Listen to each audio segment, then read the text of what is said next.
C'est derrière ces murs du palais de justice de Lille que pendant 7 ans, Patrick Keil a officié en tant que juge d'instruction.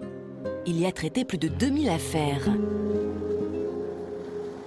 À me retrouver devant ce lieu, pour moi, chargé de mémoire personnelle, j'ai une émotion qui me saisit à la gorge. Il y a tellement de souvenirs qui ressurgissent. Ce que vous voulez, j'ai l'impression d'avoir perdu, avec ce qui s'est passé par la suite, 7 ans de ma vie, gâchés.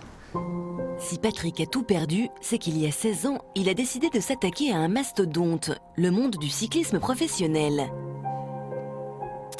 L'étau se resserre aussi autour des dirigeants du cyclisme français.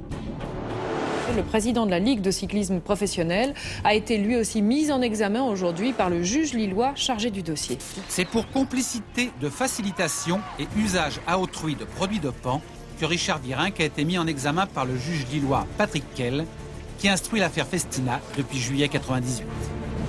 L'affaire Festina, tout le monde s'en rappelle. Elle marque la découverte du dopage dans le cyclisme. Derrière ces mises en examen, Patrick Keil. Ce juge, alors inconnu, va mettre à mal plusieurs coureurs du Tour, dont la star du cyclisme, Richard Virenque. Pendant des semaines, l'affaire Festina fait la une de l'actualité. Mais Patrick Keil est loin d'imaginer que tout cela va à ce point faire scandale. Quand David s'attaque à Goliath, il faut parfois s'attendre au pire. Pour Patrick, cette histoire a été trop lourde à porter. Suite à l'affaire Festina, j'ai tout perdu. C'était une véritable descente aux enfers, dans la mesure où j'ai divorcé, j'ai perdu mon travail, j'ai plongé dans l'alcool de façon importante et maintenant je ne perçois plus que le RSA. 16 ans après les faits, sa vie n'est plus du tout la même. Un peu gêné, il finit par accepter que l'on vienne chez lui, afin que l'on comprenne à quel point cette histoire lui a coûté. Ceci est mon appartement où j'habite depuis janvier 2014. Ainsi que vous pouvez le constater, c'est petit, mais ça me convient tout à fait. 8 mètres carrés, juste de quoi mettre un lit, une table et les nombreux livres qui lui permettent de s'évader. Malgré tout, Patrick garde en lui une volonté d'avancer. J'espère rebondir, par fierté déjà, et en outre par la volonté de ne plus me laisser abattre.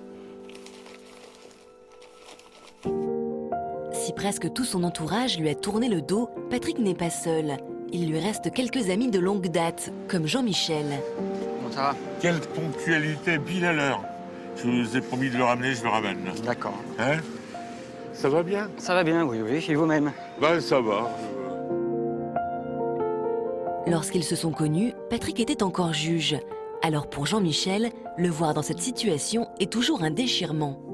À l'époque où nous étions voisins, il venait tous les matins prendre le café chez moi.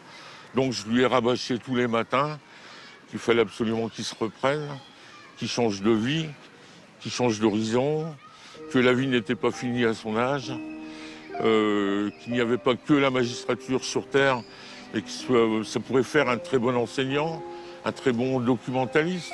C'est un type extraordinairement cultivé qui ne mérite pas de vivre la vie qu'il vit actuellement. Je me dis, après mon expérience, heureusement que j'ai des amis comme Jean-Michel.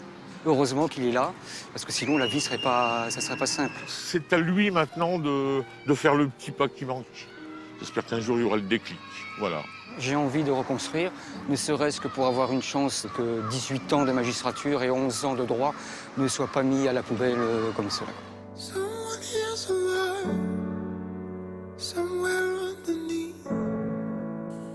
Témoignage terriblement douloureux, Patrick. Une réaction en découvrant ces images? Beaucoup d'émotions, beaucoup de souvenirs professionnels. Des souvenirs professionnels parce que ce qui est intéressant dans l'instruction, c'est qu'en fait, ou même au niveau du parquet, même au barreau, c'est que vous rencontrez toute une foule de gens qui ont également toute une histoire à raconter. Vous touchez du doigt, malheureusement, la misère humaine, vous touchez du doigt la souffrance, et puis c'est très, c'est très valorisant pour soi. Vous, devenir juge d'instruction, ça a toujours été une vocation? Depuis l'âge de 18 ans. Bac plus 11? Bac plus 11. Dès lors que je suis rentré à la faculté de droit, je me dis il faut que je devienne magistrat. Pourquoi? Parce que j'avais des icônes. Je suis né en 1963 et dans les années 70, 80, 85 même, il y a eu le juge Renaud, le juge Michel, le juge Boulouk, qui ont été jusqu'au bout de leur conviction. Peut-être la recherche de la vérité, c'est ce qui m'a guidé. En plus de ça, je souffre d'un complexe d'infériorité. Je ne suis pas très grand, j'ai les oreilles décollées, je ne suis pas spécialement beau. Et donc j'ai tout investi dans le droit, dans la carrière, dans la profession. Pas pour faire carrière, mais dans la vocation de magistrat. Je suis fils d'ouvrier. Je me suis fait à la force du poignet. J'ai perdu ma mère alors que j'avais 18 ans. Et donc j'ai travaillé de l'âge de 19 ans jusqu'à ce que je devienne magistrat pour payer mes études, même si mon père m'aidait. Donc je me suis fait à la force du poignet. Pour moi, la magistrature ou ma profession, c'est une armure. Je ne suis pas, je n'exprime pas mes émotions.